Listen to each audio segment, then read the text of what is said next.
If you are pregnant or you've recently had a baby, this podcast is for you. I'm your host, Kath Bequee. I'm a physiotherapist working in women's health and mum of 3. Inside my online program, Fitness Mama, I help women feel confident and strong inside out as they navigate pregnancy, birth, and postnatal recovery.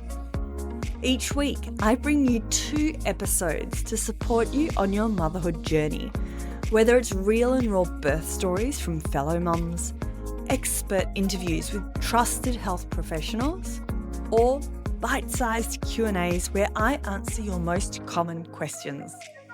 It is possible to feel amazing in your body during this stage of life, and I want that for you. Come and say hi on Instagram at kathbequee.physio, and let's dive into today's episode.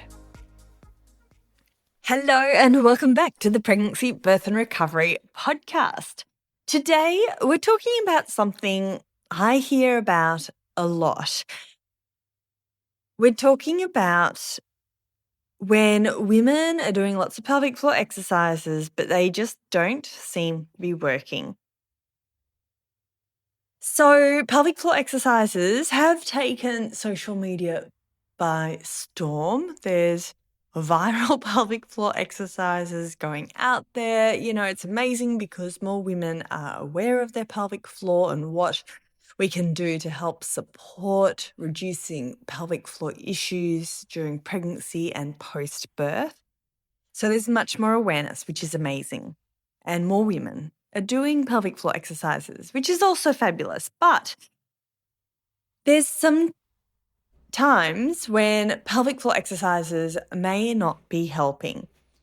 So maybe you've been consistent for months. You've been doing all the exercises. You've been Googling. Maybe you're just getting started with your pelvic floor exercises and learning about them.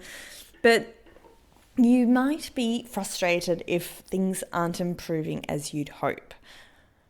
So in this episode, I want to unpack what not working means, because it can mean different things to different women. For some women, there might be an issue with ongoing leaking or incontinence, whereas for other women, it could be prolapse symptoms like the heaviness, the dragging, the bulging. For other women, it could mean something totally different, which I will talk about more in this episode. But a lot of the time, women just say they feel like their pelvic floor is really weak post-birth, even though they've been putting in the effort. So if you're nodding along, or if you think this might be you and your pelvic floor exercises just aren't helping things along like you'd hoped, this episode is for you. Let's break it down. So, firstly, sometimes exercises are working, but it's not obvious. Sometimes improvements can be subtle and slow, especially postpartum when healing takes time. Sometimes the issue is technique. So many women might think they're doing the right exercise, but they're actually not activating their pelvic floor correctly at all. And that's no fault of your own. It's just that these muscles are internal to our body, and it's hard to know what's happening. Even myself as a pelvic floor physio, I've been to another pelvic floor physio and had my pelvic floor muscles assessed, just because it's hard to self-assess. It's hard to have an accurate self-assessment, especially if you don't know what you're doing. And it's hard to know what's actually going on down there. And then there's other times it's not that the exercises aren't working, but perhaps pelvic floor exercises alone aren't the complete solution for what's going on. So let's discuss why assessment matters and why an assessment with the pelvic floor physio can be so powerful. So here's what we look at. When someone comes in for an assessment, the things we might be looking at, and this obviously changes with everyone and everyone's situation, but we might be looking at structural integrity. So, for example, have muscles been torn during a birth process, or have muscles been gently pulled away from the bone and not functioning like they used to? Or is perhaps your fascia, so the other connective tissue structures, is it just a little bit stretchy? The other thing, as a pelvic floor physio, I would assess is what we call, hiatal distension. So that the levator hiatus, that area around your pelvic floor area, what happens? What are the different measurements at rest versus when we're bearing down or doing a Valsalva? So we'll assess your pelvic floor at rest and when you're straining or bearing down, because there's different measurements that might occur. We may assess prolapse. And if there is a prolapse, what compartment is it in? Is it your bladder or is it your bowel? So is it your anterior vaginal wall? Is it your posterior vaginal wall? Is it the uterus and the cervix? So one prolapse does not equal all prolapses, and there's also degrees of prolapse too. And as I mentioned, we will look at muscle behavior. And sometimes it's not a matter of muscles being weak. Sometimes pelvic floor muscles are actually overactive, meaning they might hold too much tension and can't relax properly. And it is possible to have weak and overactive pelvic floor. So this is why assessment matters. And it's not just any physio that does this assessment. Your pelvic floor physio has done postgraduate training in pelvic floor rehab. On a side note, if you do live in Melbourne, I am based in Hawthorn and at Hatched House, and we've got some fabulous pelvic floor physios at the clinic, and this is the sort of thing I do on a daily basis. So let's now discuss a few reasons why pelvic floor exercises might not feel like they're working. So perhaps it's not a muscle issue. Perhaps there's structural issues, as I just sort of mentioned. Perhaps there is prolapse, or there's some laxity or extra distensibility in our fascial connections. Sometimes what will help our symptoms might be a pessary, which is a small support device fitted inside the vagina. So I like to describe it. It's there's different sizes and there's different shapes, and it's something you need to get assessed for. And some pelvic floor physios fit this. Not all pelvic floor physios, because it's an extra level of training above the pelvic floor physio postgraduate degree. But anyway, we do fit pessaries at Hatched House.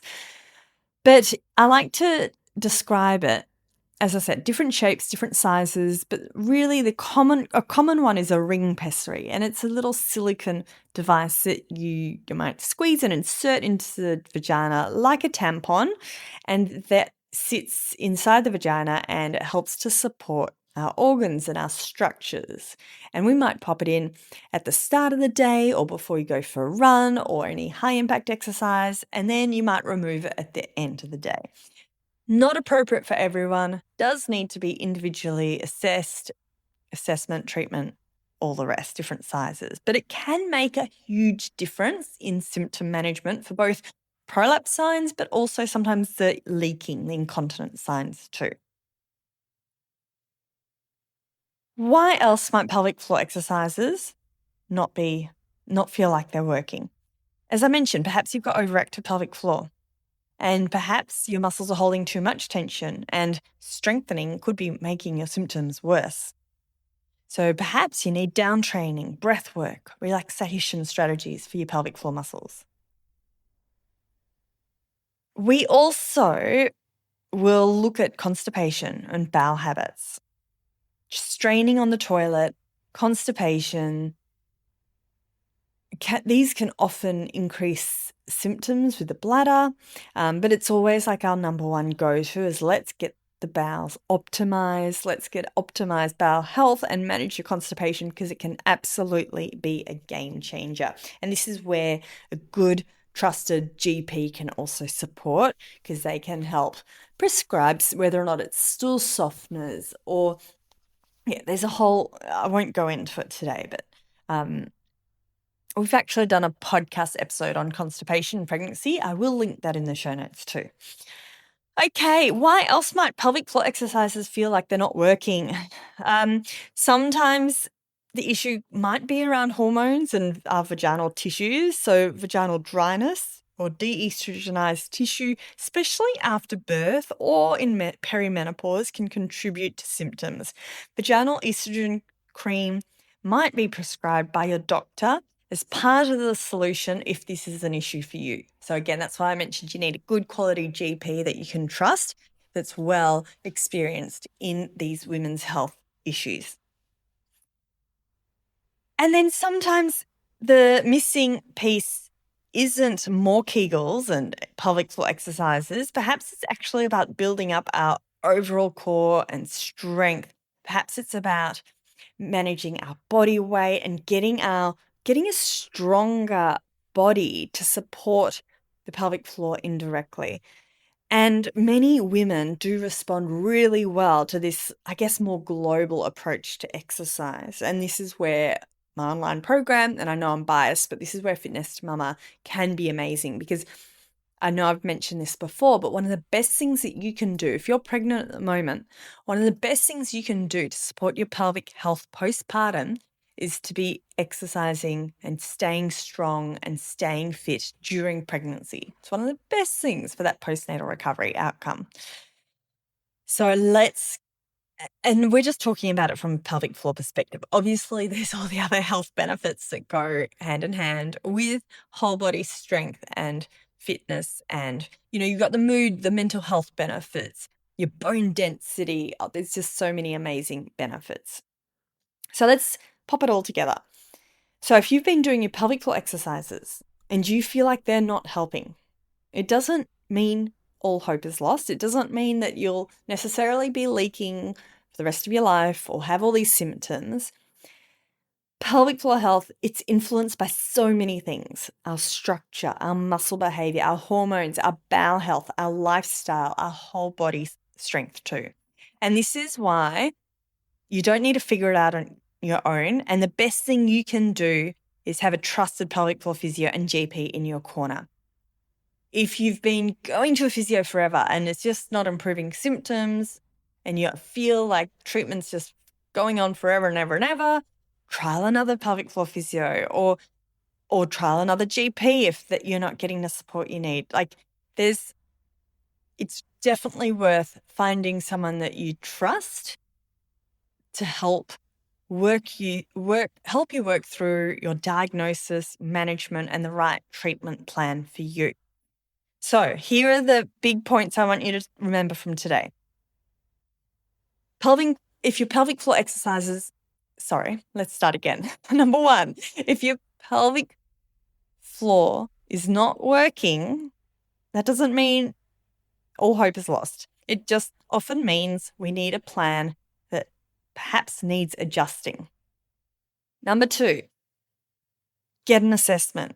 That's your first step. Get an assessment, or if you have had an assessment and you're still doing pelvic floor exercises and they're not working, maybe get another assessment, because as I mentioned, maybe pelvic floor exercises aren't the answer for you. Thirdly, let's look beyond pelvic floor. Let's check your bowels, let's check your hormones, let's check your whole body strength, and individualized support will always give you the best outcomes. So if you're feeling discouraged, I really hope, I guess this episode provides some reassurance. Pelvic floor symptoms, I keep saying exercises. Pelvic floor symptoms, they are super common, but they're not something to just put up with. Or if you do have leaking incontinence, there's hopefully an amazing management plan to help you feel in control. Even if you can't fix the symptoms 100%, we want a program to help you feel in control. If you'd like support in building strength and confidence in your recovery, I'd like to welcome you inside Fitness to Mama. It's an online physio-led program and guided workouts for pregnancy and postpartum, designed to support both your pelvic floor and whole body strength. And you can start today with a 7-day free trial. If you'd like an individualized pelvic floor assessment and you haven't had one yet and you're based in Melbourne, come and find me at Hatched House. If you don't know any pelvic floor physios that live locally to you, feel free to send me a DM on Instagram at kathbequee.physio because I'll do my best to help recommend a pelvic floor physio who lives close to you. And as always, if you found today helpful, please share this episode with a friend or leave a quick review. It really does help the podcast reach more mums who might need to hear this message. Thanks for joining me, and I'll see you very soon for the next episode. Thanks for listening to the Pregnancy, Birth and Recovery podcast brought to you by Fitness to Mama, your app for home-based, physio-led pregnancy and postnatal workouts. If you found this episode helpful, please tap follow, leave a quick review, and share it to your stories. Tag at kathbequee.physio. I'd love to connect and cheer you on. And don't forget to check out the free trial at fitnessmama.com/free to start feeling confident, strong, and supported today. Until next time, remember, a strong body, a confident birth, and empowered recovery is something you deserve. This podcast is for informational purposes only and is not a substitute for individual medical advice, diagnosis, or treatment. Please consult your healthcare provider for your personalised guidance.